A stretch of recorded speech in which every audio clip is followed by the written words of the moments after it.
உட்கார்ந்து நம்ம ஆண்டவருடைய வார்த்தையை கேட்க போகிறோம். மெசேஜ் கொடுக்கணும் அப்படின்னு சொல்லி மாமா சொன்ன உடனே நான் போய் ஆண்டவருடைய பாதத்துல நான் காத்திருக்கும் பொழுது, எப்பவுமே ஆண்டவர் வந்து எனக்கு மெசேஜ் கொடுக்கும் பொழுது ஒரு விஷயத்த பண்ணுவாரு. நோட்டு பெண்ணு எடு அப்படின்னு சொல்லி அவர் கடகடன்னு சொல்லுவாரு, நான் கடகடன்னு எழுத ஆரம்பிப்பேன். எப்பொழுதுமே அது வழக்கம். அப்போ இந்த தடவையும் போய் உட்காரும் பொழுது ஆண்டவர் வந்து வித்தியாசமா எனக்கு இருந்துச்சு. நான் இந்த மாதிரி விதத்துல நான் கேட்டதில்ல. அதனால வந்து எனக்கு ரொம்ப ஆசீர்வாதமா இருந்துச்சு. உங்களுக்கு கர்த்தர் இந்த காரியத்தை தான் வெளிப்படுத்த அவர் சித்தமுள்ளவராக இருக்கிறார். அப்ப போய் உட்கார்ந்த உடனே ஆண்டவர் 2 டாபிக்க சொன்னாரு. அந்த டாபிக் என்னன்னா களஞ்சியம். என்னவா? களஞ்சியம். 2வது டாபிக் அம்பரா துணி. என்னவா?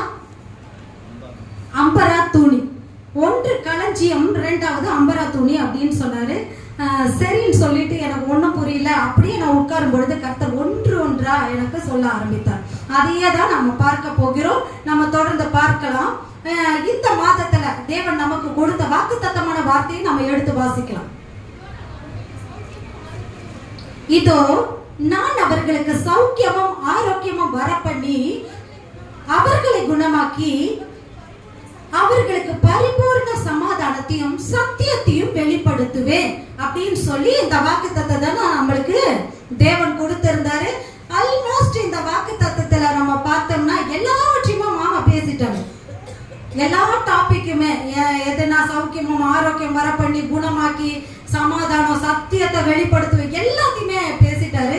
மறுபடியும் ஆனாலும் இது கடைசி வாரம் நான் என்ன பேசணும் அப்படின்னு சொல்லி ஆண்டவர்கிட்ட கேட்கும் பொழுது ஆண்டவர் ஒரு விஷயத்த சொன்னாரு. பரிபூர்ண சமாதானத்தையும் சத்தியத்தையும் வெளிப்படுத்துவேன். சமாதானம் எப்ப வரும்? சமாதானம் ஒரு மனுஷனுக்கு எப்போ வரும் அப்படின்னா லூக்கா 12:18-19 நம்ம வாசிக்கலாம்.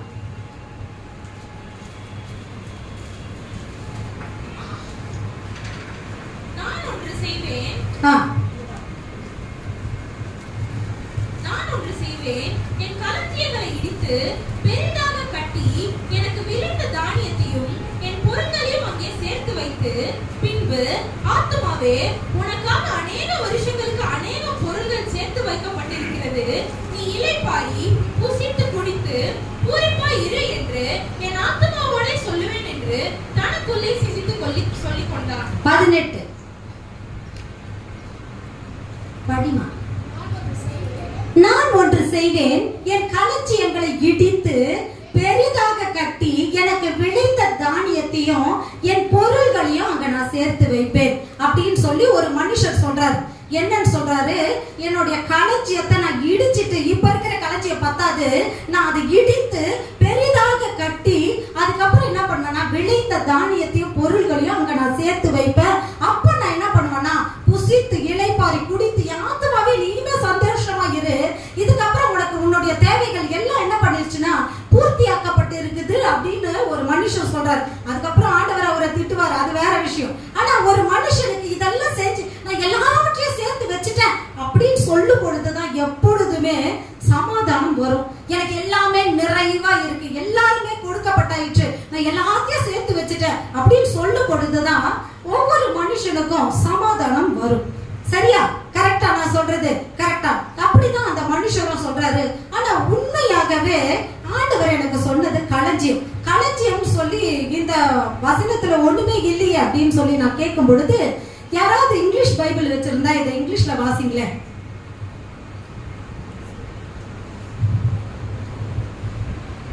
Behold, I will bring to it health and healing, and I will heal them and reveal to them abundance of prosperity and security அப்படின்னு போட்டு இருக்குது. அது என்ன போட்டிருக்கு? abundance of prosperity and security. நம்ம சொன்னோம் இல்லையா, பரிபூர்ண சமாதானத்தையும் சத்தியத்தையும் வெளிப்படுத்துவேன் அப்படின்னு சொல்லி. இது இல்லப்பா, எரேமியா 33:6.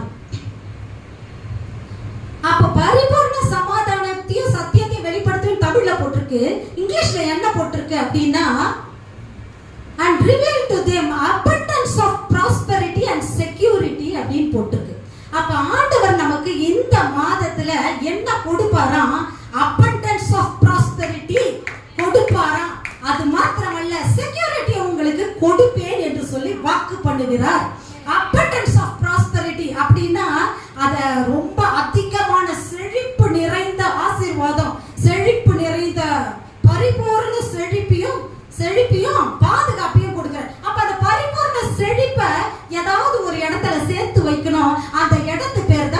களஞ்சியம்.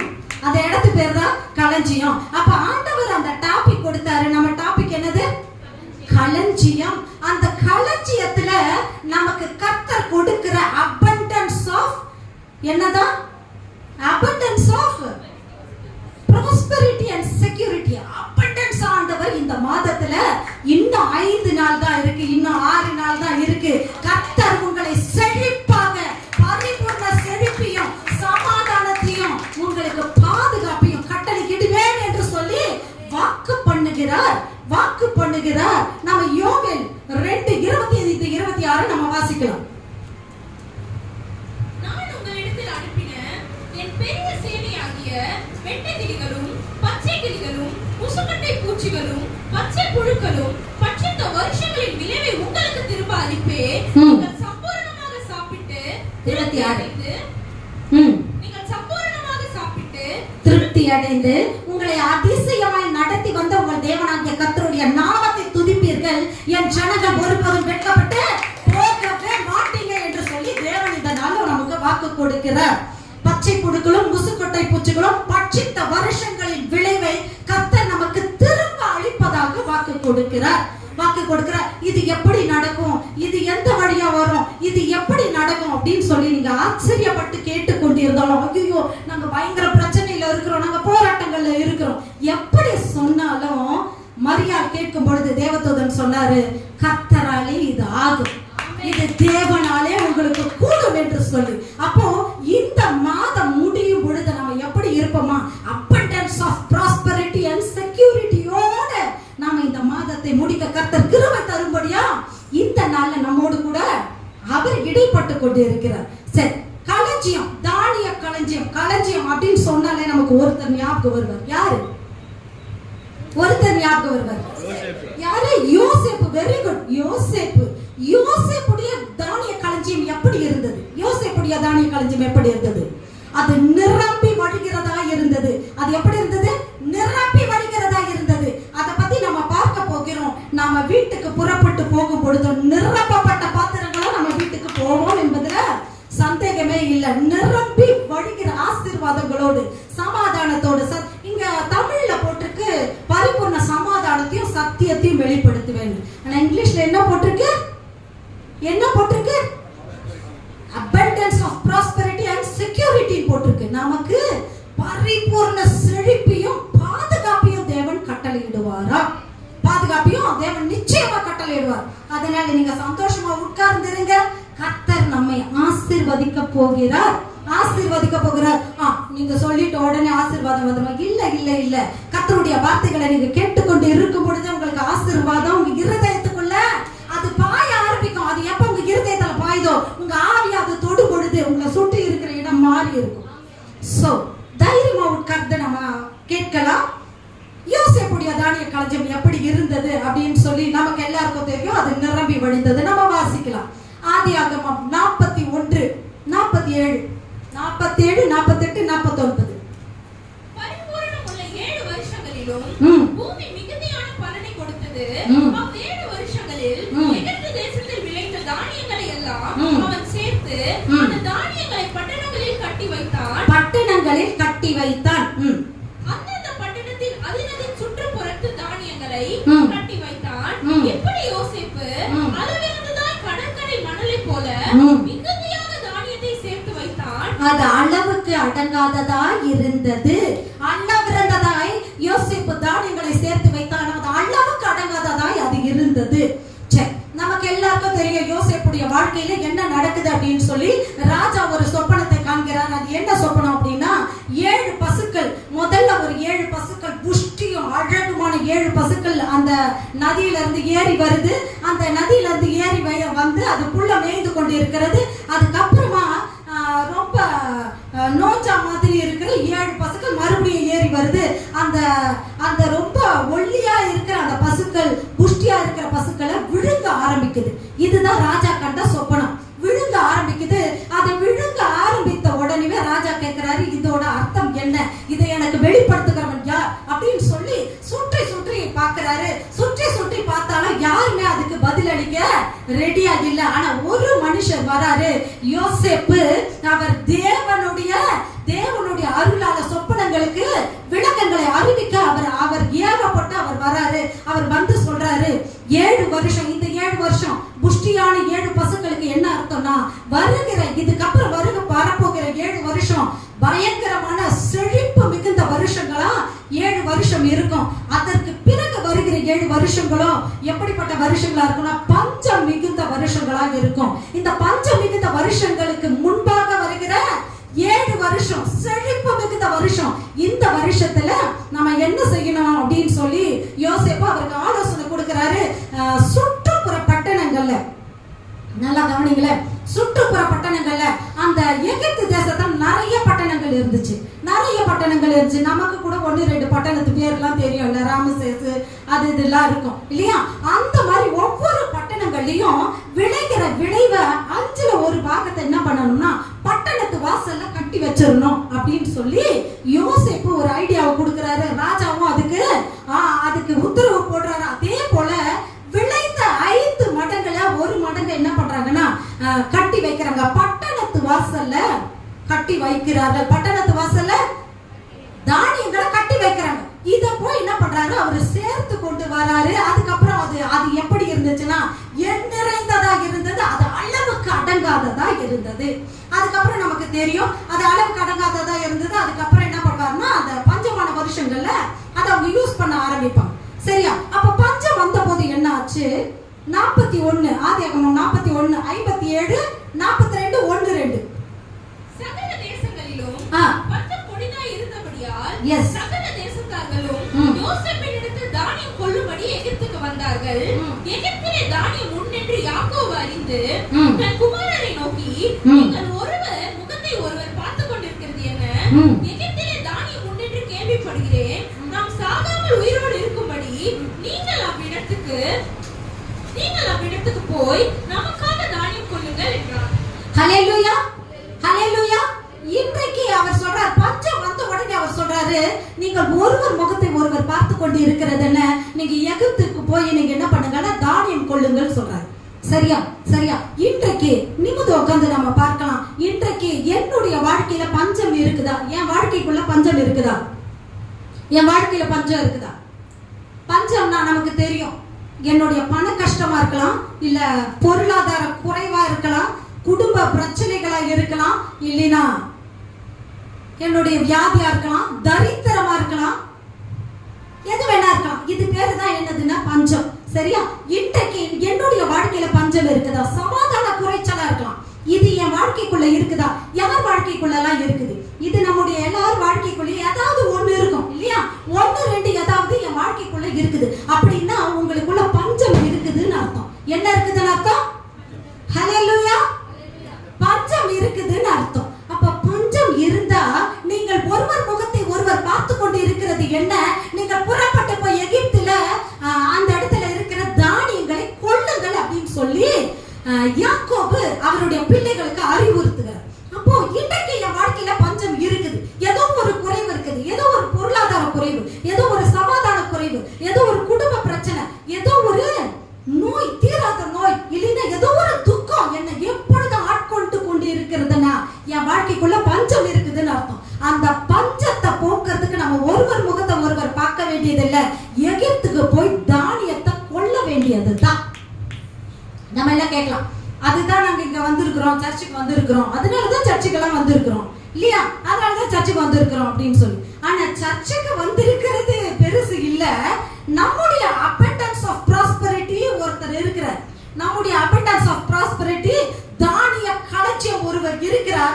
அவர்தான் ஆண்டவராகிய இயேசு கிறிஸ்து. அவர் இடத்துல குறைவுங்கிறது ஒண்ணுமே இல்லை. உங்களிடத்துல என்ன குறைவு இருக்குதோ நீங்க உடனே புறப்பட்டு நீங்கள் ஒருவர் முகத்தை ஒருவர் பார்த்து கொண்டு இருக்கிறது என்ன? நீங்கள் புறப்பட்டு அந்த தானிய களஞ்சிய இடத்துல போய் உங்களுடைய தானியங்களை கொள்ள வேண்டும் என்பது தேவனுடைய சித்தமா இருக்கிறது. தானியங்களை கொள்ள வேண்டும் என்பது தேவனுடைய சித்தமா இருக்கிறது. அதாவது நம்முடைய யோசேப்பின் இடத்துல நாம போகணும்.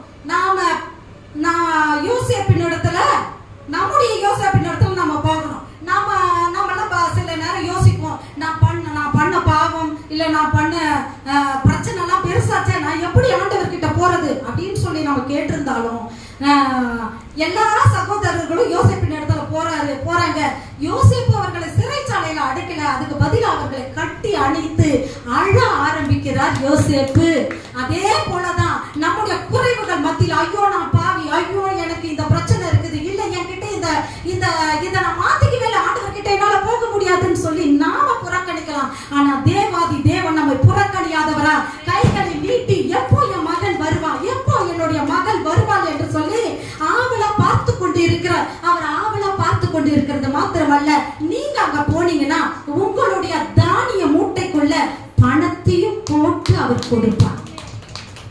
பணத்தையும் போட்டு கொடுப்பார். உங்கள் செழிப்பு மிகுதியா இருக்கும். பணத்தையும் போட்டு கொடுப்பார். அவங்க தானியம் கொள்ளும்படி பணத்தை எடுத்துட்டு வராங்க. ஆனா திரும்பி வீட்டுக்கு போகும்போது பார்த்தா மறுபடியும் அந்த மூட்டைக்குள்ள, அந்த சாக்குக்குள்ள பணம் இருக்கு. மறுபடியும் அவங்க கொண்டு வந்து காமிக்கிறாங்க, ஐயோ இதுல பணம் இருக்குது அப்படின்னு சொல்லி. கர்த்தர் இதை உங்களுக்கு வாய்க்க பண்ணினா நீங்கள் வைத்துக் கொள்ளுங்கள் அப்படின்னு சொல்லி நம்முடைய யோசேப்பு சொல்றார். சரியா? அப்போ உங்களுடைய தரித்திரம் மாறணும்னா, உங்களுடைய பிரச்சனைகள் மாறணும்னா, உங்களுடைய வியாதி மாறணும்னா தானிய களஞ்சியத்திடத்துல நாம புறப்பட்டு போகணும். ஆனா ஒருத்தருக்கு மட்டும் அந்த யோசேப்பு 5 மடங்கா ஆசீர்வாதத்தை கொடுத்து அவர் வீட்டுக்கு அனுப்புறார். யாருக்கு தெரியுமா? யாருக்கு? பென்யமீனுக்கு. ஏன் பென்யமீனுக்கு? அவர் என்னோடு கூட பிறந்த சகோதரன் என்று சொல்லி. அப்போ ஆண்டவராக இயேசு கிறிஸ்துவினுடைய சகோதரனும் சகோதரியும் யார் தான்? நீங்களும் நானும் தான். அப்ப நமக்கு மற்றவர்களை போல ஆசீர்வாதம் கிடையாது. 5 மடங்கு அதிகமான ஆசீர்வாதத்தை கர்த்தர் நமக்கு கொடுத்து அனுப்புவார், நிரப்பி அனுப்புவார். நம்மளை பூரணமாக பரிபூரணமாக அவர் ஆசீர்வதித்து அனுப்புவார். ஆனா அதுக்கு முன்னாடி நம்ம போகணும். யார் இடத்துல போகணும்? ஆண்டவர் இடத்துல, நம்முடைய யோசேப்பின் இடத்துல நாம போகணும். சரி, எரேமியா அப்படின்னு சொல்லி ஒரு மனுஷர் இருக்கிறாரு. அந்த எரேமியா அப்படின்னு சொல்லி ஒரு தீர்க்கதரிசி இருக்கிறார். சரியா? எரேமியா என்று சொல்லி ஒரு தீர்க்கதரிசி இருக்கிறாரு. அவருடைய தகப்பனார் இல்கியா அப்படின்னு சொல்ற ஒரு ஆசாரியனுடைய மகனா அவர் இருக்கிறாரு. அவர் 3 ராஜாக்கள் வாழ்ந்த நாட்கள்ல அவர் இருக்கிறாரு. யோசியா, சிதேக்கியா, அதுக்கப்புறம் யோயாக்கீம், 3 ராஜாக்கள் வாழ்ந்த நாட்கள்ல அவர் தீர்க்க தரிசனம் சொன்ன ஒரு நபர் தான் யாரு? எரேமியா. எரேமியா நம்ம வாசிக்கலாமா? எரேமியா 1:2 இருந்து வாசிங்களேன். ஆமோனுடைய குமாரனாகிய யோசியா என்கிற யூதாவுடைய ராஜாவின் நாட்களில் அவன் அரசாண்ட 13ஆம் வருஷத்தில் இவனுக்கு கர்த்தருடைய வார்த்தை உண்டாயிற்று. அப்புறம் யோசியாவின் குமாரனாகிய யோயாக்கீம் என்கிற யூதாவுடைய ராஜாவின் நாட்களிலும் யோசியாவின் குமாரனாகிய சிதேக்கியா என்கிற யூதாவுடைய ராஜாவின் 11ஆம் வருஷத்து முடிவு மட்டுமாக. நல்ல கவனிங்க. 11ஆம் வருஷத்து முடிவு மட்டும். எருசலேம் ஊரார் 5ஆம் மாதத்தில் சிறைப்பட்டு போகும் வரைக்கும் கர்த்தருடைய வார்த்தை அவனுக்கு உண்டாயிற்று. நாம எந்த மாதத்துல இருக்கிறோம்? 5ஆம் மாதத்துல எரேமியாவுக்கு கர்த்தருடைய வார்த்தை உண்டாகி அவர் சொல்றாரு. அது அடுத்தது வாசிமா. கர்த்தருடைய வார்த்தை எனக்கு உண்டாகி அவர், நான் உன்னை தாயின் வயிற்றில் உருவாகும் முன்னே உன்னை அறிந்து நீ கர்ப்பத்திலிருந்து வெளிப்படும் முன்னே நான் உன்னை பரிசுத்தம் பண்ணி உன்னை ஜாதிகளுக்கு தீர்க்கதரிசியாக கட்டளையிட்டேன் என்று சொன்னார். அப்பொழுது நான் கர்த்தராகிய ஆண்டவரே, இதோ நான் பேச அறியேன், சிறு பிள்ளையாய் இருக்கிறேன் என்றேன். ஆனாலும் கர்த்தர் நீ சொல்லாதே,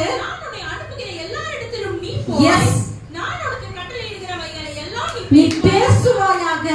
மேல நீ அவர்களுக்கு பயப்பட வேண்டாம், உன்னை காக்கும்படிக்கு நான் உன்னுடனே இருக்கிறேன் என்று கர்த்தர் சொல்லி கர்த்தர் தமது கரத்தை நீட்டி என் வாயை தொட்டு, இதோ என் வார்த்தைகளை உன் வாயிலே வைக்கிறேன், பார், பிடுங்கவும் இடிக்கவும் அழிக்கவும் கட்டவும் நாட்டவும் உனக்கு நான் அதிகாரம் கொடுக்கிறேன் என்று சொல்லி எரேமியாவுக்கு மாத்திரம் சொல்லல, இங்க வந்திருக்கிற நம்ம ஒவ்வொருவருக்கும் தேவன் இவற்றை வாக்குத்தத்தம் பண்ணுகிறார்.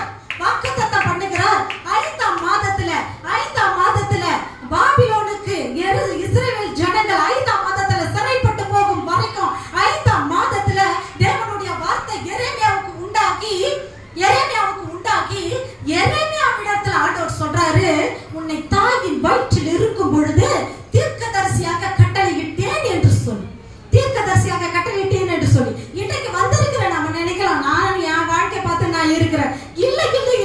இங்க வந்திருக்கிற சிறு பிள்ளைகள் யாரா இருந்தாலும் கவனிங்க.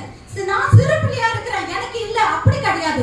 வந்திருக்கிற உங்கள் ஒவ்வொருவரையும் தேவன் தனித்தனியே அவருடைய சித்தத்தை செய்யும்படியா, அவருடைய வார்த்தையை அறிவிக்கும்படியா ஒவ்வொருவரையும் தெரிந்து கொண்டுதான் சொல்றார். எரேமியா தீர்க்கதரிசியின் மூலமா 5ஆம் மாதத்துல உங்களுக்கு வார்த்தை வருகிறது. நம்ம வாசிக்கலாம், 5ல இருந்து வாசிக்கலாம்.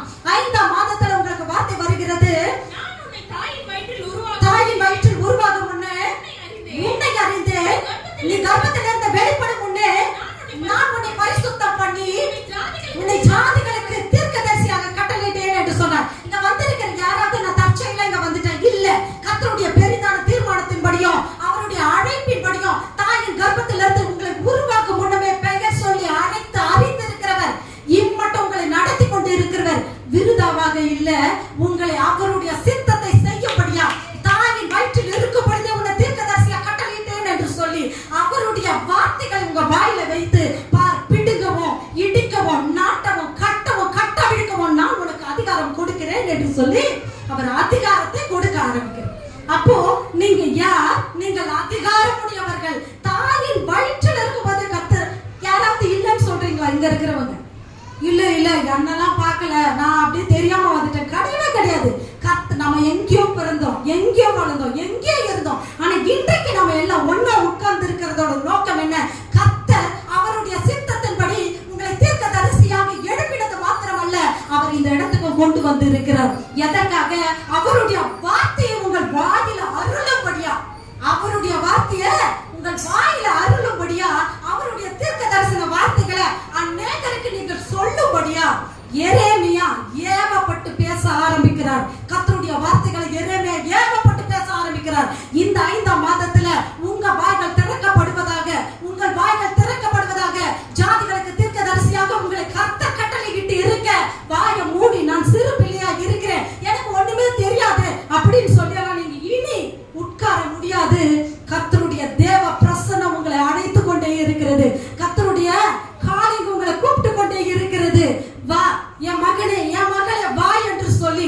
ஆனா அநேக தரம் நம்ம தட்டி தட்டி விடுறோம், அநேக தரம் தட்டி விடுறோம், அநேக தரம் தட்டி விடுறோம். ஆனாலும் கூட கர்த்தருடைய அழைப்பு உங்களை அழைத்து கொண்டே இருக்கிறது. மகனே என்னுடைய வார்த்தைகளை அறிவிக்க புறப்பட்டு வா என்று சொல்லு. சரி, அப்போ எரேமியாவுக்கு கர்த்தருடைய வார்த்தை வந்தது. எசேக்கியேல் 1 1ல இருந்து 5 வரைக்கும் வாசிக்கலாம். 30ஆம் வருஷம் 4ஆம் மாசம் 5ஆம் தேதியிலே நான் கேபார் நதி அண்டையிலே சிறைப்பட்டவர்கள் நடுவில் இருக்கும் பொழுது சம்பவித்தது என்னவென்றால் வானங்கள் திறக்கப்பட தேவ தரிசனங்களை கண்டேன். அது யோயாக்கீம் ராஜாவுடைய சிறையிருப்பின் 5ஆம் வருஷமாக இருந்தது. அந்த 5ஆம் தேதியிலே கல்தேயர் தேசத்தில் உள்ள கேபார் நதி அண்டையிலே பூசி என்னும் ஆசாரியனுடைய எசேக்கியேலுக்கு கர்த்தருடைய வார்த்தை உண்டாகி அங்கே கர்த்தருடைய கரம் அவன் மேல் அமர்ந்தது. எசேக்கியேலுக்கு கர்த்தருடைய வார்த்தை உண்டாகி அங்க கர்த்தருடைய கரம் அவன் மேல அமர்ந்தது. கர்த்தருடைய கரம் அவன் மேல அமர்ந்தது. அமர்ந்து இதோ வடக்கே இருந்து புசல் காற்று பெரிய மேகமும் அத்தோடே கலந்த அக்கினியும் வர கண்டேன். அதை சுற்றிலும் பிரகாசமும் அதன் நடுவில் அக்கினிக்குள் இருந்து விளங்கிய சொகுசாவின் நிறமும் உண்டாயிருந்தது. மேல அதன் நடுவில் இருந்து 4 ஜீவன்கள் தோன்றின, அவைகளின் சாயல் மனுஷ சாயலாய் இருந்தது. ஹல்லேலூயா, ஹல்லேலூயா. அங்கே கேபார் நதி அண்டையில கர்த்தருடைய கரம் யார் மேல வந்து அமர்ந்ததா? எசேக்கியேல் மேல வந்து அமர்ந்தது. அவனுக்கு தரிசனங்கள் தோன்ற ஆரம்பித்தது. அவனுடைய சொப்பனங்கள்லய தரிசனங்கள்ல ஆண்டவர் நிறைய காரியங்களை காண்பிக்க ஆரம்பிக்கிறார். இங்க வந்து உட்கார்ந்து இருக்கிற நம்முடைய வாழ்க்கையில நாம தரிசனங்களையும் சொப்பனங்களையும் தேவனுடைய காரியங்களையும் பார்க்கும் வரைக்கும் வெறும் பாத்திரங்களை நம்ம உட்கார்ந்து இருப்போம். ஆனா இன்றைக்கு அப்படி கிடையாது, இன்றைக்கு அப்படி கிடையாது. தேவன் இங்க வந்திருக்கிற ஒவ்வொருவரையும் தொட வேண்டும். சின்ன பிள்ளைகள் முதல் கொண்டு ஒவ்வொருவரையும் தொட வேண்டும் என்பது தேவனுடைய விருப்பமாய் இருக்கிறது. எசேக்கியேலுக்கு தேவனுடைய வார்த்தை எப்படி வந்தது? அவருடைய கரம் அவன் மேல அமர்ந்தபடியே தேவனுடைய வார்த்தை வந்தது. தரிசனங்களை எசேக்கியேல் காண ஆரம்பித்தான். நம்ம வாசிக்கலாம் 37 எசேக்கியேல் 37 4 9 10.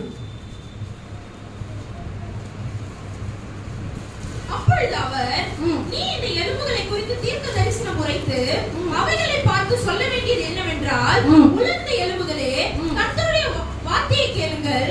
கர்த்தராகிய ஆண்டவர் 9:10 அப்பொழுது அவர் என்னை பார்த்து, நீ ஆவியை நோக்கி தீர்க்கதரிசனம் உரை, மனுபுத்திரனே, மனுபுத்திரனே, தீர்க்கதரிசனம் உரைத்து ஆவியை நோக்கி கர்த்தராகிய ஆண்டவர் உரைக்கிறது என்னவென்றால், ஆவியே காற்று திசை நாக்கிலும் இருந்து வந்து கொலையுண்ட இவர்கள் உயிர் அடையும்படிக்கு இவர்கள் மேல் ஊது என்கிறார் என்று சொல். 10 எனக்கு கற்பிக்கப்பட்டபடி நான் தீர்க்கதரிசனம் உரைத்தேன். அப்பொழுது ஆவி அவர்களுக்குள் பிரவேசிக்க அவர்கள் உயிர் அடைந்து கால் ஊன்றி மகா பெரிய சேனையாய் நின்றார்கள். இன்றைக்கு நம்ம சொல்லலாம், நான் எங்கே என்னுடைய வேலையை பார்த்துட்டு இருக்கிறேன், எனக்கே பலவீனம், எனக்கே பிரச்சனை, நானே வீட்டுக்குள்ள இருக்கிறேன், நான் ஓட்டமே பெருசா இருக்குது, அப்படி நான் ஓடிக்கொண்டு இருக்கிறேன். இன்றைக்கு உங்க ஓட்டங்கள்ல இப்படி நீங்க உயிர் இல்லாம தேவனுடைய காரியங்களை கால் வைக்காம நீங்க தூரமா ஓடிக்கொண்டிருந்தாலும் தேவனுடைய ஆவி உங்கள் மேல் ஊதும் பொழுது நீங்கள் கால் ஊன்றி உயிரடைந்து சேனைகளாய் நிற்பீர்கள். யாருக்கு சேனைகளா நீங்க நிற்க போறீங்க? தேவாதி தேவனுக்கு சேனைகளா நீங்க நிற்க போறீங்க.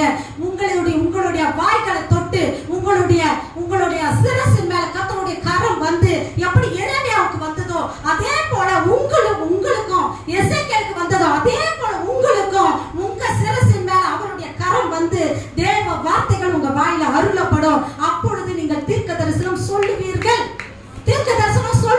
உங்க வாய்களை கர்த்தர் திறப்பார். சோ அப்படி உங்களை தேவன் பயன்படுத்த ஆசை உள்ளவராய் இருக்கிறபடியினால நீங்கள் ஆயத்தமாகுங்கள். இன்னும் நம்ம பார்க்கலாம். அதுலயும் 5ஆம் மாதம் வரும். அப்போ சரி, ஒவ்வொரு பட்டணத்திலும் நம்ம வாசிச்சோம் இல்லையா? ஆதியாகமம் 47 நம்ம வாசிச்சோம். ஒவ்வொரு பட்டணத்திலும்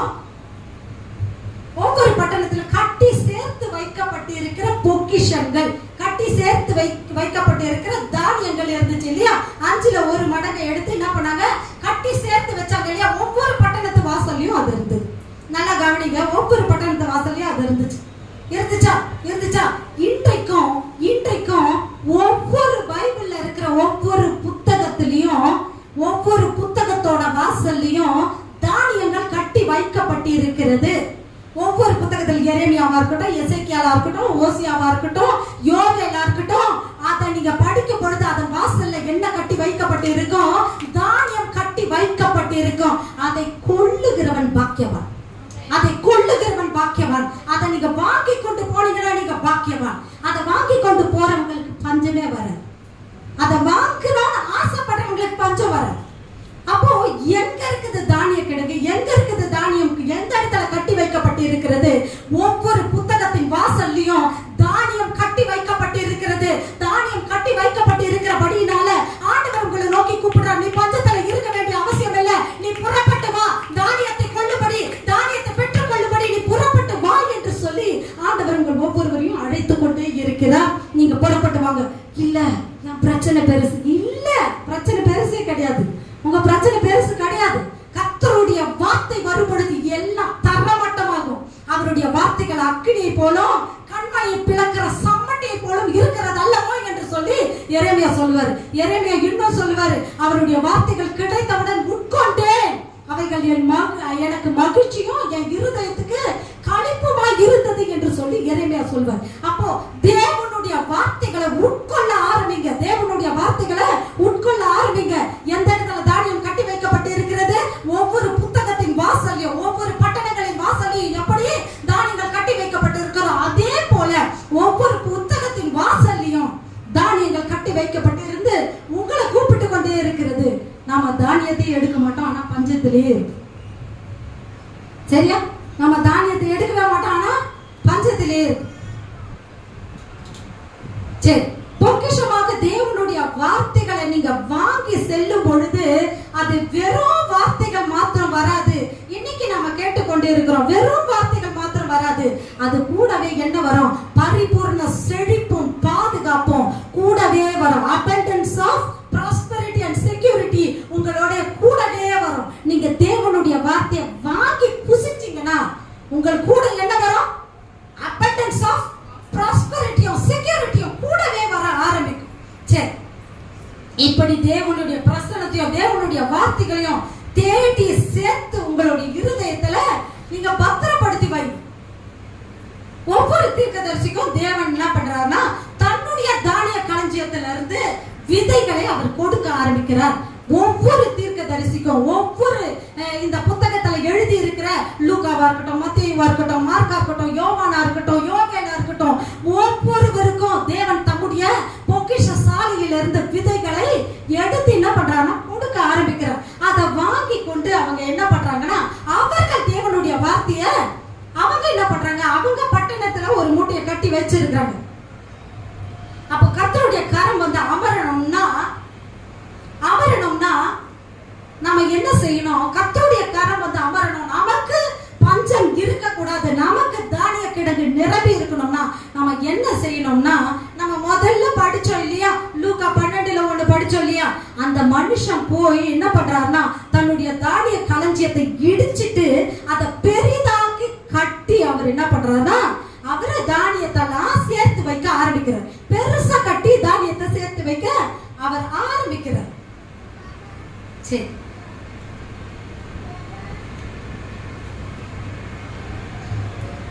அப்ப எப்படி நம்முடைய வாழ்க்கையில நம்முடைய தானிய களஞ்சியங்களை எப்படி பெருசா இடிச்சு கட்டுறது? எப்படி கட்டுறது?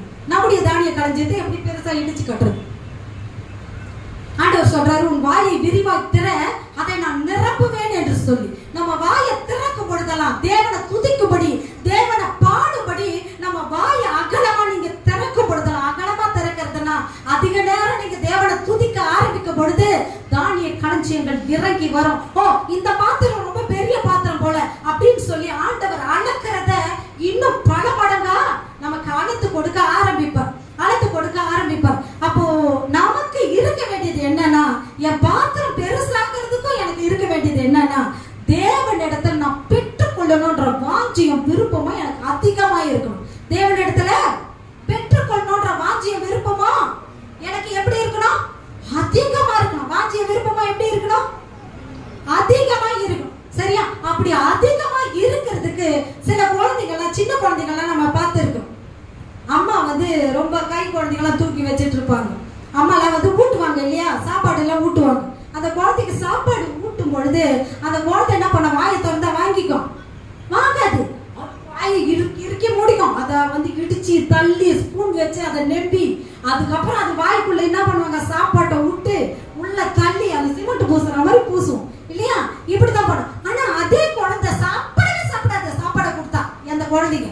ஆனா அந்த குழந்தைய நீங்க தரையில விட்டு பாருங்களேன், மண் இருக்கிற தரையில கடகடன்னு மண்ணு வாரி வாயில கொட்டிக்கும். பாத்துருக்கீங்களா? பாத்துருக்க? எல்லா குழந்தையும் பண்ணும்.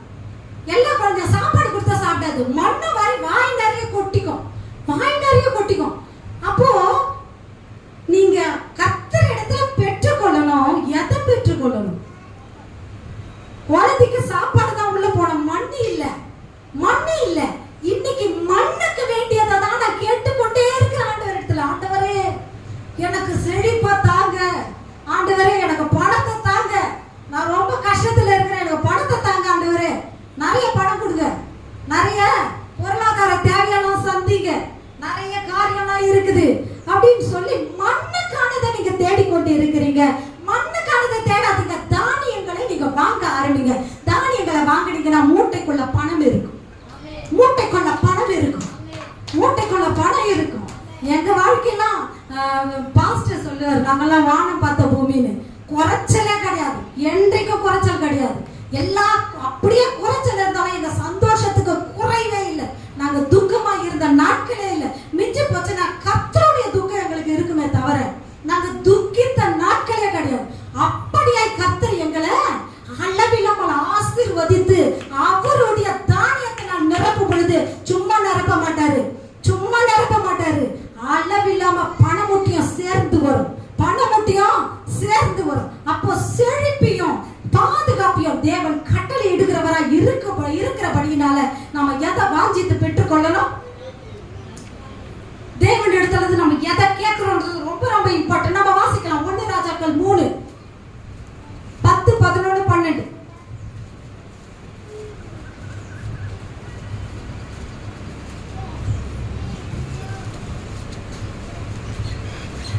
சாலமோன் இந்த காரியத்தை கேட்டது ஆண்டவருடைய பார்வைக்கு உகந்த விண்ணப்பமாய் இருந்து ஞானத்தை கேட்டார். ஆகையினால் தேவன் அவனை நோக்கி, ஆ. நீ உனக்கு நீடித்த நாட்களை கேளாமலும் ஐஸ்வர்யத்தை கேளாமலும் சத்துருக்களின் பிராணனை கேளாமலும் நீ இந்த காரியத்தையே கேட்டு நியாயம் விசாரிக்கிறதற்கு ஏற்ற ஞானத்தை உனக்கு வேண்டிக் கொண்டபடியினால் நீ உனக்கு நீடித்த நாட்களையும் ஐஸ்வர்யத்தையும் சத்துருடைய பிராணனையும் கேட்கலையும். எதை கேட்கல அவரு? ஆண்டவருக்கு அது சந்தோஷமா இருக்குது. எதை கேட்கலன்னு அவருக்கு சந்தோஷமா இருக்குது? நீடித்த நாட்கள், ஐஸ்வர்யம். நம்ம கேட்கறது இதெல்லாம் தானே. இதெல்லாம் தானே நம்ம ஆண்டவர்கிட்ட கேட்கிறோம். ஆண்டவரே, இந்த அப்படி அந்த சைட்ல இருந்து இவ்வளவு பணம், இந்த சைட்ல இருந்து அவ்வளவு பணம், அதுக்கப்புறம் என் எதிராளி நிக்கவே கூடாது, என் முன்னாடி ஒருத்தரும் நிக்கவே கூடாது, அவன் காணாம போனோம் இதானே. அதுக்கப்புறம் என்ன?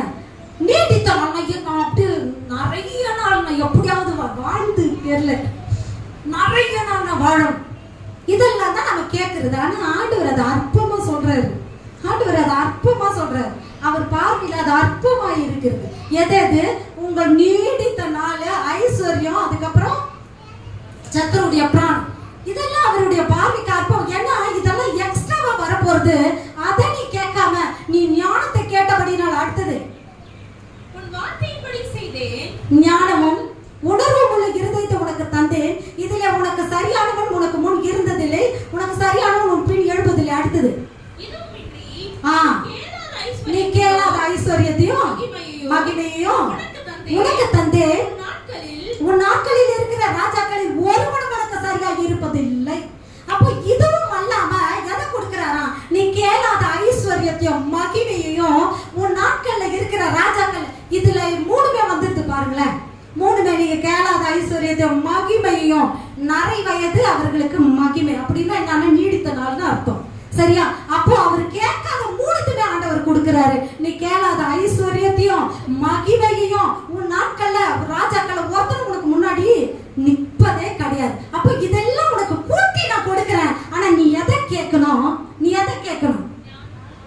தானியத்தை கேட்கணும். நீ எதை கேட்கணும்? அதுதான் ஞானம், அதுதான் ஞானம். அந்த ஞானம் என்கிற தானியத்தை நீ கேட்டினா உனக்கு இதெல்லாம் கூட கொடுக்கப்படும் என்று சொல்லி ஆண்டவர் சொல்றாரு. விதவைக்கு பஞ்சம் வரும் பொழுது அந்த இடத்துல யார் இருந்தது? எலிசா இருந்தார். ரூத் என்று சொல்லி ஒரு சகோதரி இருக்கிறாங்க. அவங்க ஆரம்ப கால விசுவாசி. அவங்க யாரு? ரொம்ப ஆரம்ப கால விசுவாசி. ரூத் யாரு? அப்பதான் ஆண்டவரை தெரிந்து கொண்டு உள்ள வராங்க. உள்ள வந்த உடனே அந்த ஞானவான் என்ன பண்றாங்கன்னா கதிர்களை பொறுக்க ஆரம்பிக்கிறாங்க, கதிர்களை சேர்க்க ஆரம்பிக்கிறாங்க. சரியா? அப்போ உள்ள வந்த உடனே அவங்க பண்ண வேலை என்ன? அப்பதான் அவங்களுக்கு ஆண்டவரை தெரியும். அப்பதான் அவங்க ஏற்றுக்கொள்றாங்க. உன் தேவன் என் தேவன் அப்படின்னு சொல்லி அவங்களுடைய நகோமிக்கு அவங்க சொன்ன பிறகு உள்ள அப்பதான் வராங்க, என்ட்ரா வராங்க. அடுத்த செகண்ட் ரூத் தன் கையில பாத்திரத்தை எடுத்துக்கொண்டு தானியங்களை சேர்க்க ஆரம்பித்தாள். அப்போ நம்ம வாழ்க்கையில சேர்க்க வேண்டியது எது? தானியம். நம்ம வாழ்க்கையில வாங்க வேண்டியது எது? தானியம். கொள்ள வேண்டியது எது? தானியமாகிய தேவனுடைய வார்த்தைகளை நீங்க வாங்கிக் கொள்ளுங்க. நீங்க வாங்கிக் கொண்டீங்கன்னா நீங்க கேளாத ஐஸ்வர்யத்தையும் மகிமையும், உங்களுக்கு முன்பாக இருக்கிற ராஜாக்கள் ஒருவரும் உனக்கு சரியானவன் இல்ல அப்படின்னு சொல்லுகிற அளவுக்கு கர்த்தர் நம்முடைய பெயரை பெருமைப்படுத்துவார், பெருமைப்படுத்துவார். சரி,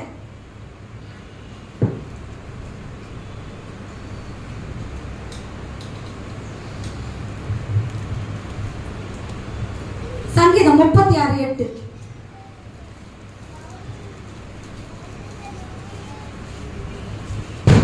உமது ஆலயத்தில் உள்ள சம்பூரணத்தினால் திருப்தி அடைவார்கள், உமது பேரின்ப நதியினால் அவர்கள் தாகத்தை தீர்க்கிறீர். உமது ஆலயத்தில் உள்ள சம்பூரணத்தினால் திருப்தி அடைவார்கள். அப்ப சம்பூரணம் எங்க இருக்குது? சம்பூரணம் எங்க இருக்குது? abundance of prosperity எங்க இருக்குது? தேவாலயத்தில் இருக்கிற தேவனுடைய வார்த்தையில இருக்கிறது. அதனால கர்த்தர் நம்மை திருப்தியாக்குவாராம். அதனால கர்த்தர் நம்மளை திருப்தியாக்குவாராம். அப்போ நீங்க வெறும் தானியங்களை உட்கொண்டு கொண்டே இருக்கிறீங்கன்னு வச்சுக்கோங்களேன். ஒருத்தர் நிறைய வாங்கி கொண்டே இருக்கிறார், தானியங்கள் எல்லாம் வாங்கி கொண்டே இருக்கிறாரு. இப்ப யோசேப்பு வாங்கினாரு, மற்றவர்கள் எல்லாம் வாங்குறாங்க. இப்படி வாங்க ஆரம்பிக்கும் பொழுது என்ன நடக்குது? உங்களுக்குள்ள வார்த்தைகள் பெருக பெருக பெருக என்ன நடக்கும்னா உங்களுக்குள்ள இந்த அபிஷேகம் பெருக ஆரம்பிக்கும். அது எப்படி வார்த்தையை படிச்சா அபிஷேகம் வரும்? அது எப்படி வார்த்தையை படிச்சா உங்களுக்கு தேவன்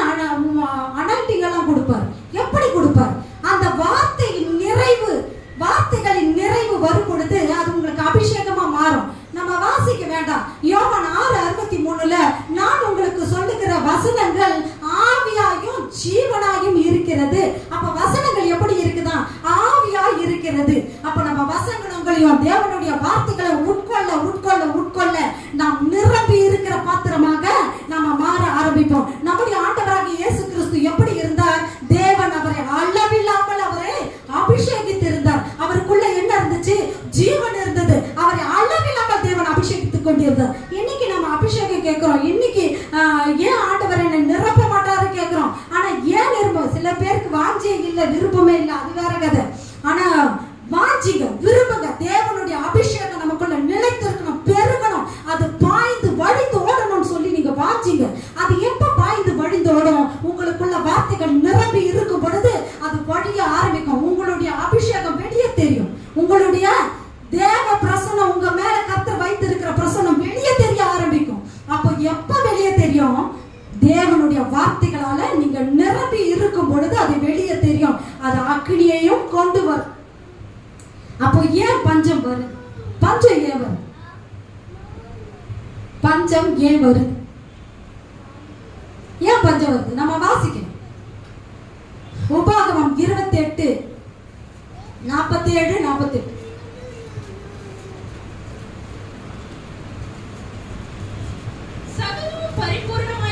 சகலமும் பரிபூர்ணமாய் இருக்கையில் நீ மன மகிழ்ச்சியோடு களிப்போடும் தேவனாகிய கர்த்தரை சேவியாமற் போனது நிமித்தம். மறுபடியும் படிமா அந்த வசனத்தை.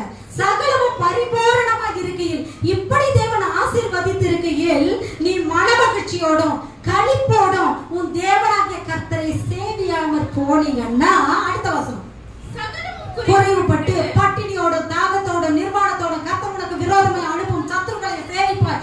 அவர்கள் உன்னை அழித்து தீர்மட்ட இருப்பு நுகத்தடி உன் கழுத்தின் மேல போடுவாங்க. அப்போ எங்கிருந்து நமக்கு சிறை இருப்பு வருது? எங்கிருந்து நமக்கு பசியும் பட்டினியும் வருது? எங்க எனக்கு குறைவு வருது? எங்க எனக்கு வியாதி வருது? சகலமும் பரிபூரணமாக இருக்கையில் நான் மன மகிழ்ச்சியோட கர்த்தரை சேவிக்காதது நிமித்தம் எனக்கு பஞ்சம் வர ஆரம்பிக்கும். பஞ்சம் வர ஆரம்பிக்கும். பஞ்சமே உங்களுக்கு வரக்கூடாதா? பரிபூர்ணமா பஞ்சமே வரக்கூடாதா? பரிபூர்ணமா இருக்கணும் நீங்க ஆசைப்படுறீங்களா? அப்ப யாரைத்தான் சேவிக்கணும்? சந்தோஷத்துக்கு மேலப்பா 47 சகலமும் பரிபூர்ணமாய் மன மகிழ்ச்சியோடு களிப்போடும் உன் தேவனாகிய கர்த்தரை சேவிக்கணும். மன மகிழ்ச்சியோடு களிப்போடும் கர்த்தரை நீங்க சேவித்தீங்கன்னா உங்களுக்கு பஞ்சமே வராது. பஞ்சமே நான் சொல்லல, பைபிள் வசனம் சொல்லுது. ஒரு நாளும் வராது, ஒரு நாளும் வராது.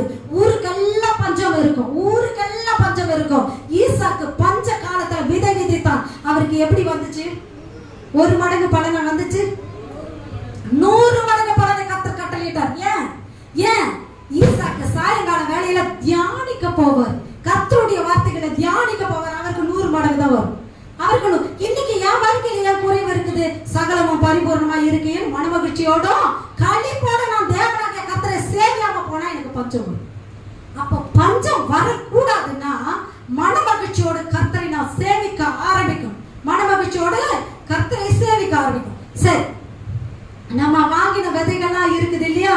நம்ம ஆண்டவர் இடத்துல போய் நம்ம கேட்டு வாங்கி கொண்ட விதைகள்லாம் இருக்குது. அந்த விதையெல்லாம் நம்ம எப்ப விதைக்க ஆரம்பிப்போம்? நாம வாங்கிப்போம். ஒரு சிலர் வாங்கிக்கிறாங்க. இப்ப யோசேப்போட சகோதரர்கள்லாம் வாங்கிட்டாங்க. தானியத்தை வாங்கிட்டு வீட்டுக்கு போனாங்க. வெறும் தானியத்தை வாங்கி சாப்பிட்டு முடிச்சுட்டா என்ன ஆகும்? மறுபடியும் பஞ்சம் தான் வரும். வெறும் தானியத்தை வாங்கி சாப்பிட்டு முடிச்சுட்டோம்னு வச்சுக்கோங்களேன், என்ன வரும்? மறுபடியும் பஞ்சம் தான் வரும். சரியா? அப்ப பஞ்சம் வரக்கூடாதுன்னா வாங்கி போன தானியங்களை என்ன பண்ணணும்? விதைக்கணும். கரெக்ட், விதைக்கணும். அப்ப விதைக்கிறதுக்கு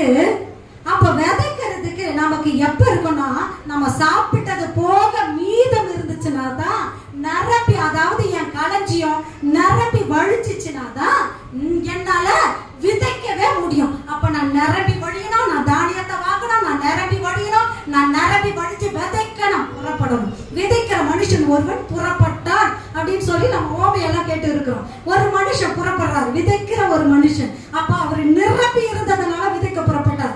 யார் அந்த மனுஷனா? யோசுவா. யார் அந்த மனுஷன்? யோசுவா. விதைக்கிற மனுஷன் ஒருவன் புறப்படுறாரு. அவருக்கு ஆண்டவர் சொல்ற, நம்ம வாசிக்கலாம்.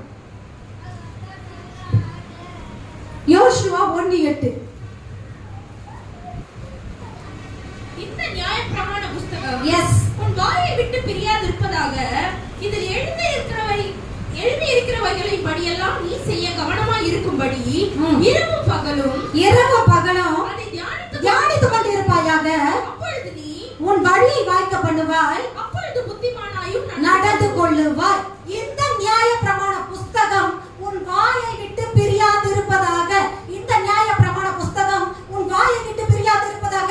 இது யோசுவாவுக்கு மாத்திரம் சொல்லலன்னு நமக்கு நல்லா தெரியும். அப்ப நம்முடைய வாயில என்ன இருக்குது? நம்முடைய வாயில என்ன இருக்குது? சும்மா வாயை திறந்தாலே வசனத்தை தான் பேசணும், வசனத்தை தான் பேசணும், வசனத்தை தான் பேசணும், அதைத்தான் பேசணும். அப்போ வாயிலிருந்து பிரியாது இருப்பதாக. இந்த நியாய பிரமாண புஸ்தகம் எந்த சிச்சுவேஷன் எடுத்தாலும் வசனத்தை தான் பேசணும், வசனத்திலே பேசணும். சிரிச்சாலும் வசனத்திலே சிரிங்க, வசனம் படியே நீங்க வாழுங்க. அப்போ நியாய பிரமாண புஸ்தகம் உன் வாயை விட்டு பிரியாது இருப்பதாக அப்படின்னு சொல்லி யோசுவாவுக்கு ஆண்டவர் சொல்றாரு. அப்படி பிரியாது இருந்ததுனால இப்படி யோசுவா வாயில இருந்து பிரியவே இல்லை. யோசுவா படிக்கிறார், வாசிக்கிறார், புஸ்தக சூழல வாசிச்சு கொண்டே இருக்கிறார். இப்படி வாசிச்சதுனால யோசுவாவுக்கு என்ன பெருசா நடந்துருச்சு? என்னப்பா பெருசா நடந்துருச்சு? என்ன பெருசா நடந்துருச்சு? பெருசா ஒரு வாழ்க்கையில என்ன நடந்துச்சு? இப்படி வாசிக்கிறதுனால மோசேயால செய்ய முடியாதத யோசுவா செய்ய ஆரம்பித்தார். மோசேயால கானான் தேசத்துக்கு கொண்டு போக முடியல இஸ்ரவேல் ஜனங்களை. அவர்களுக்கு அந்த கானான் தேசத்தை பங்கிட்டு கொடுக்க மோசேயாலே முடியல. ஆனா யோசுவா அதை சகல பேருக்கும் பிரித்து கொடுக்க ஆரம்பித்தான். கானான் தேசத்துக்குள்ள அவர்களை பிரவேசிக்க வைக்க ஆரம்பித்தான். அந்த உங்களுக்கு நல்லா தெரியும் கானான் தேசம் எப்படிப்பட்ட தேசம். அது செழிப்புள்ள தேசம். கானான் தேசம் எப்படிப்பட்ட தேசம்? அது ஏதேன் தோட்டத்தை போல இருக்கிற தேசம். அந்த தேசத்துக்குள்ள எப்படி இருக்குமா? திராட்சை குலைகளை 2 பேர் தடியில தூக்கி கொண்டு வருகிற தேசமா அது இருந்துச்சாம். அந்த தேசத்துக்குள்ள மோசேயால போக முடியல. ஆனா கற்பனைகளை உடைத்து போட்ட மோசேயால போக முடியல. ஆனா நியாய பிரமாண புஸ்தகம் வாயை விட்டு பிரியாது இருந்த யோசுவா வாயை எங்க கொண்டு போய் சேர்க்க முடிந்தது? செழிப்புள்ள தேசத்துக்குள்ள கொண்டு போய் சேர்க்க முடிந்தது யோசுவாவா. அப்போ நல்ல ஞாபகம் வச்சுக்கோங்க. ஃபர்ஸ்ட் பாயிண்ட் என்ன சொன்னேன்? நம்ம என்ன தியானிச்சோம்? களஞ்சியம். Super, very good. களஞ்சியம். ரெண்டாவது பாயிண்ட் ஒன்னு சொன்ன ஞாபகம் இருக்கா யாருக்காவது? அம்பரா துணி இல்ல, அம்பரா துணி. சரியா? அம்பரா துணினா நம்ம வாசிக்கலாமா? சங்கீதம் 127:6.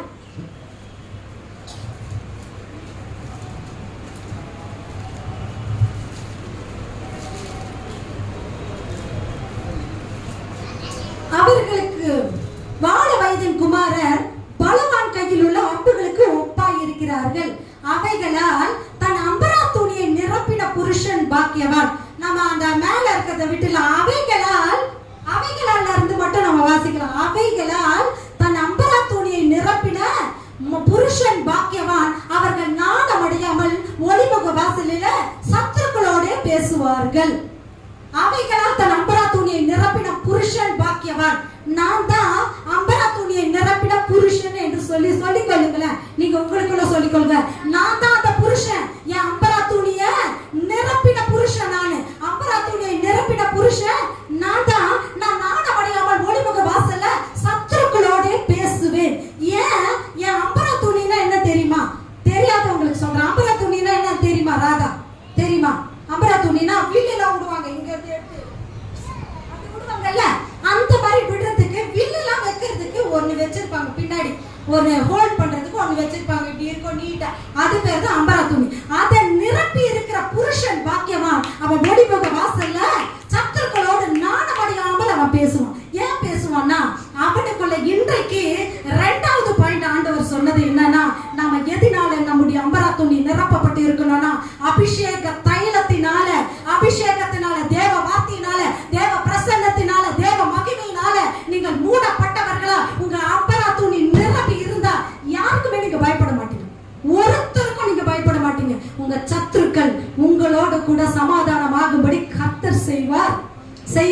இது நான் சொல்ல, பைபிள் வசனங்கள் சொல்ல ஆரம்பிக்குது. அப்போ அவைகளால் தன் அம்பரா துணியை நிரப்பின புருஷன் பாக்கியவான். அப்படியே தான் யோசுவா தன் அம்பரா துணியை நிரப்புகிறார். அவர் எதனால நிரப்புகிறார்? அவர் தன்னுடைய அம்பரா துணியை தேவனுடைய வார்த்தைகளினாலும் தேவ பிரசன்னத்தினாலும் தேவன் அவருக்கு வாக்கு கொடுக்கிறார். நான் உன்னை விட்டு விலகுவதும் இல்லை, நான் உன்னை கைவிடுவதும் இல்லை, சகல இஸ்ரவேலர் கண்களுக்கு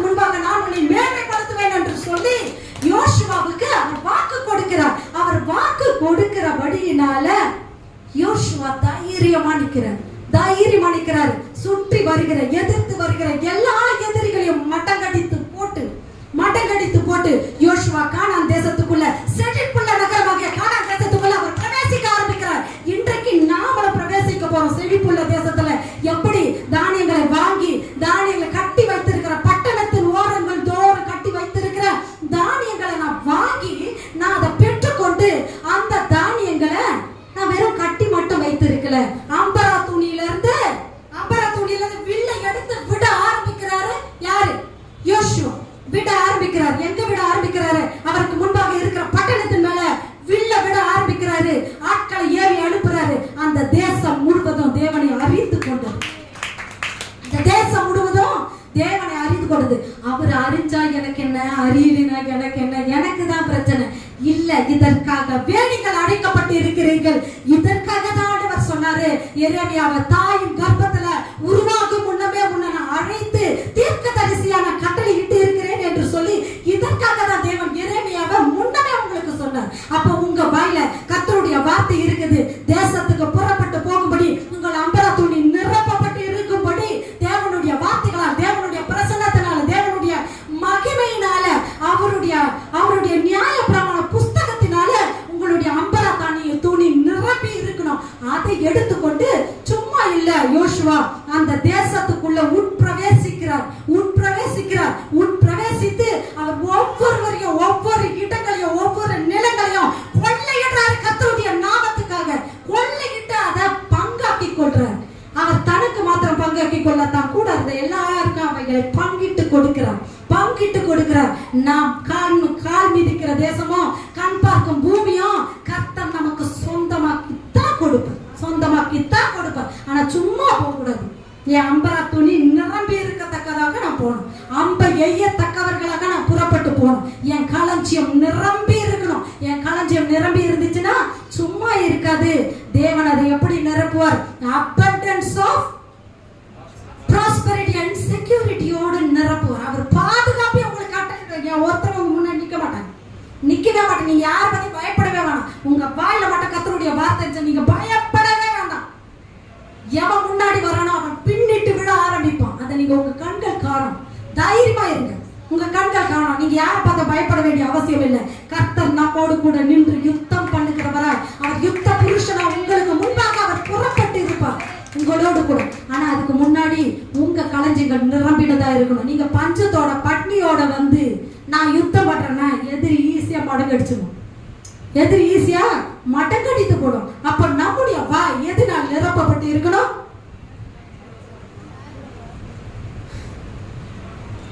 யோசுவா அப்படி அந்த தேசத்துக்குள்ள அவர் போய் எப்படி கர்த்தரை அறிவிக்கிறார் தெரியுமா? எப்படி கர்த்தரை அறிவிக்கிறார்? இவர்கள் நடந்து வந்த பாதையிலேயே அந்த எரிகோ கோட்டைக்குள்ள இருக்கிற, எரிகோ நகரத்துக்குள்ள இருக்கிற ஜனங்களுக்கு எல்லாம் தெரிஞ்சு போச்சு. கர்த்தர் எப்படிப்பட்டவர், ஆண்டவராகிய இயேசு கிறிஸ்து எப்படிப்பட்டவர், அவர் எவ்வளவு மகா மேன்மையானவர், அவர் எவ்வளவு மகத்துவம் உள்ளவர் என்பது எல்லாருக்கும் தெரிஞ்சு போச்சு. நம்ம வாசிக்கலாம் யோசுவா 2 9 10 11. கர்த்தர் உங்களுக்கு தேசத்தை ஒப்பு கொடுத்தார் என்றும் எஸ் உங்களை பற்றி எங்களுக்கு திகில் பிடித்திருக்கிறது என்றும். ஒரே நிமிஷம் நல்ல கவனமா கவனிங்க. இது உங்களை பற்றி எழுதப்பட்ட வார்த்தை. உங்களை பற்றி தேசத்துல இருக்கிற ஜனங்களுக்கு திகில் பிடித்திருக்கிறது. உங்களை குறித்த தேசத்து குடிகள் எல்லாம் சோர்ந்து போனார்கள் என்று அறிவேன். உங்களுக்கு முன்பாக எதிராக இருக்கிற யாரா இருந்தாலும் சோர்ந்து மடங்கடிக்கப்பட்டு அவர்களுக்கு திகில் பிடிக்க ஆரம்பிக்கும். அடுத்த வசனம், நீங்கள் எகிப்திலிருந்து புறப்பட்ட போது கர்த்தர் உங்களுக்கு முன்பாக சிவந்த சமுத்திரத்தின் தண்ணீரை வற்றி போக பண்ணினதையும், நீங்கள் யோர்தானுக்கு அப்புறத்தில் சங்காரம் பண்ணின எமோரியர் 2 ராஜாக்களாகிய சீகோன் ஓகுக்கும் செய்ததையும் கேள்விப்பட்ட. அடுத்தது, கேள்விப்பட்ட போது எங்கள் இருதயம் கரைந்து போயிற்று, உங்களாலே எல்லாருடைய தைரியமும் அற்று போயிற்று. உங்கள் தேவனாகிய கர்த்தரை உயர வானத்திலும் கீழே பூமியிலும் தேவனானவர் அப்படின்னு சொல்லி எதிரே இருக்கிற பட்டணம் அறிந்து கொள்ளும்படியா, அதிரும்படியா யோசுவா கர்த்தருடைய வெளிச்சத்தையும் தேவ அக்கினியும் ஜொலிக்க ஆரம்பித்தார். அவர் மேல இருக்கிற அக்கினி எதிர இருக்கிற பட்டணத்துக்குள்ள ஜொலிக்க ஆரம்பித்தது. அவர்கள் எல்லாரும் கர்த்தரை அறிந்து கொண்டார்கள். அந்த ராகா பேசி மாத்திரம் அவங்க எல்லாரையும் சேர்த்து சொல்றாங்க. பட்டணத்தார் எல்லாருக்குமே திகில் பிடிச்சு போச்சு. போச்சு. அப்போ உங்களுடைய வாழ்க்கையில நீங்கள் நியாய பிரமாணத்தினால் நிரம்பி இருந்தீங்கன்னா, தானியங்களால் நிரம்பி இருந்தீங்கன்னா, உங்க களஞ்சியங்கள் நிரம்பி இருந்ததுன்னா, உங்களுக்கு எதிரே இருக்கிற ஜனங்கள் ஆண்டவராகிய இயேசு கிறிஸ்து யார், அவர் எவ்வளவு மகத்துவம் உள்ளவர், அவர் எப்படி ரத்தத்தை சிந்தி நம்முடைய பாவங்களுக்காக விலைக்கிரயம் கொடுத்து மீட்டார், அவர் மறுபடியும் 3ஆம் நாள் உயிரோடு எழுந்தார், மறுபடியும் வரப்போகிறார், எல்லாவற்றையும் அவர்கள் அறிந்தார்கள். ஆனால் நம்மளை பற்றி அவர்களுக்கு திகில் பிடிக்கும். அவர்கள் எல்லாரும் சோர்ந்து போவார்கள். ஆனாலும் கூட அவங்க சோர்ந்து போட்டோம், நாம அந்த தேசத்தை கர்த்தர் வசமாக்குவோம். வெறும் தானியத்தை கொண்டு நாம உட்கார்ந்து கொண்டு இருக்க தேவன் நம்மை அழைக்கவே இல்லை. எரேமியாவுடைய வாயை தொட்டு தேவன் அவருடைய வாயில பார், பிடுங்கவும் கட்டவும் நாட்டவும் கட்டவிழ்க்கவும் நான் உனக்கு அதிகாரம் கொடுக்கிறேன், ஒருவர் உங்களை சேதப்படுத்த மாட்டாங்க, யாரும் உங்களுக்கு தீங்கு செய்ய மாட்டாங்க அப்படின்னு சொல்லி எரேமியா வாயை தொட்டு நிரப்பினவர். எசேக்கியேலை தொட்டு கர்த்தருடைய கரம் அவர் மேல் கேபார் நதி அடியில வந்து அமர்ந்து கர்த்தருடைய வார்த்தைகளை அவருடைய வாயில எப்படி வைத்ததோ அதே போல உங்க எல்லாருடைய வாயிலும் கர்த்தருடைய வார்த்தைகள் நிரப்பி இருக்கத்தக்கதாக இன்றைக்கு தானியங்களை கொள்ளுங்கள்.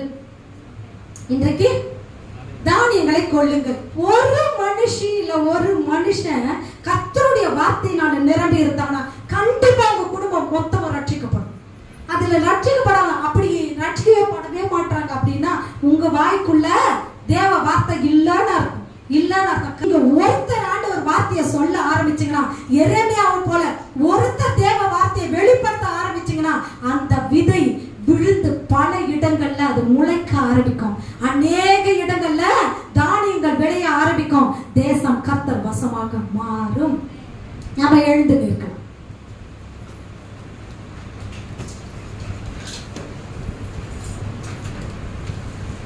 எழுந்து நின்று ஒரு வசனத்தை மாத்திரம் நம்ம வாசிக்கலாம். உபாகமம் 28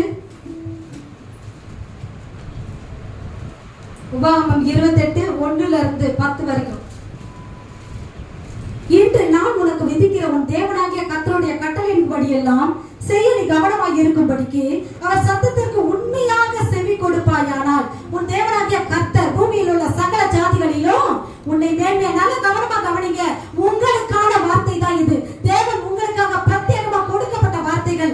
ஜாதிகள் எல்லாம் நீ உன் தேவனாகிய கர்த்தரின் சத்தத்துக்கு செவி கொடுக்கும் பொழுது, சத்தத்துக்கு செவி கொடுக்கிறதுனா என்னது? தேவனுடைய வார்த்தைகளை அறிந்து கொள்வது. அப்போ செவி கொடுக்கும் பொழுது இப்பொழுது சொல்லப்படும் ஆசீர்வாதங்கள் எல்லாம் உன் மேல் வந்து பலிக்கும். 3, நீ பட்டணத்திலும் ஆசீர்வதிக்கப்பட்டிருப்பாய், வெளியிலும் ஆசீர்வதிக்கப்பட்டிருப்பாய். உன் கர்ப்பத்தின் கனியும் உன் நிலத்தின் கனியும் உன் மாடுகளின் பெருக்கமும் உன் ஆடுகளின் மந்தைகளும் ஆகிய உன் மிருக ஜீவன்களின் பலனும் ஆசீர்வதிக்கப்பட்டிருக்கும். உன் கூடையும் மாப்பிசைக்கிற உன் தொட்டியும் ஆசீர்வதிக்கப்பட்டிருக்கும். நீ வருகையிலும் ஆசீர்வதிக்கப்பட்டிருப்பாய், போகையிலும் ஆசீர்வதிக்கப்பட்டிருப்பாய். உனக்கு விரோதமாய் எழும்பும் உன் சத்துருக்களை கர்த்தர் உனக்கு முன்பாக முறியடிக்கப்படும்படிக்கு ஒப்பு கொடுப்பார். ஒரு வழியாக உனக்கு எதிராக புறப்பட்டு வருவார்கள், 7 வழியாக உனக்கு முன்பாக ஓடி போவார்கள். கர்த்தர் உன் களஞ்சியங்களிலும் நீ கையிடும் எல்லா வேலையிலும் கர்த்தர் உனக்கு ஆசீர்வாத கட்டளையிடுவார். உன் தேவனாகிய கர்த்தர் உனக்கு கொடுக்கும் தேசத்திலே உன்னை ஆசீர்வதிப்பார். மேல நீ உன் தேவனாகிய கர்த்தரின் கட்டளைகளை கைக்கொண்டு அவர் வழிகளில் நடக்கும் போது கர்த்தர் உனக்கு ஆணையிட்டபடியே உன்னை தமக்கு பரிசுத்த ஜனமாக நிலைப்படுத்துவார். மேல அப்பொழுது கர்த்தருடைய நாமம் எனக்கு தரிக்கப்பட்டது என்று பூமியின் ஜனங்கள் எல்லாம் கண்டு உனக்கு பயப்படுவார்கள். இத்தனை ஆசீர்வாதங்களும் உங்களுக்கு தான். அப்போ தேவன் தம்முடைய ஜனங்களுடைய வாய்கள்ல தேவ வார்த்தை இருக்குமானால் அந்த ஜனங்களை அவர் ஆசீர்வதிக்க ஆரம்பிப்பார். எப்ப பஞ்சம் வரும்? சகலமா பரிபூர்ணமா இருக்கும் பொழுது மன மகிழ்ச்சியோட கர்த்தர் நாம சேவிக்காம போனோம்னா நமக்கு பஞ்சம் வரும். ஆனா தேவனை சேவிக்கும் பொழுது இத்தனை ஆசீர்வாதங்களும் உங்க தலைமையில வந்து உங்களுக்கு படிக்க ஆரம்பிக்கும். உங்களை தேவன் ஆசீர்வதிப்பார். தேவனுடைய ஆசீர்வாதம் உங்க தலைமையில நிற்கும். அப்போ யோசுவாவுக்கு ஆண்டவர் சொன்னாரு, கர்த்தர் உங்களுக்கு சொல்லி இருந்த நல் வார்த்தைகளில் ஒன்றாகிலும் ஒரு வார்த்தையும் தவறி போகாமல் காப்பார். நல் வார்த்தைகளை ஒண்ணு கூட தவறாது. கர்த்தர் உங்களை அப்படியே ஆசீர்வதிப்பார். ஆனாலும் கூட நம்முடைய வாய்களை திறந்து இன்றைக்கு நம்ம ஒப்பு நான் என்னுடைய களஞ்சியங்கள்ல இடித்து கட்டாமலும் நான் பெரிதாக்காமலும் என் களஞ்சியம்லாம் நிரப்பப்படாமலும் ஆண்டவரே ஒன்றுமில்லாமல் இருந்தது போது ஆண்டவரே இந்த நாள்ல என் களஞ்சியத்தை நிரப்பபடியா இடித்து கட்ட என் வாஞ்சிய பெரிதாக்குகிற கர்த்தருடைய வார்த்தை கிடைக்கும் வரைக்கும் இடத்தை விட்டு எழுந்திருக்காம இரவும் பகலும் தேவனுடைய வார்த்தையை தியானிக்கும்படியா அதை வாசிக்கும்படியா அவரோடு கூட உறவாடும்படியா நம்ம கேட்கலாமா ஆண்டவரே நாங்க ஒப்பு கொடுக்கிறோம் ஆண்டவரே உங்களுடைய ஆசீர்வாதங்கள் எல்லாம் வந்து எங்கள் மேல நிக்கிறபடியினால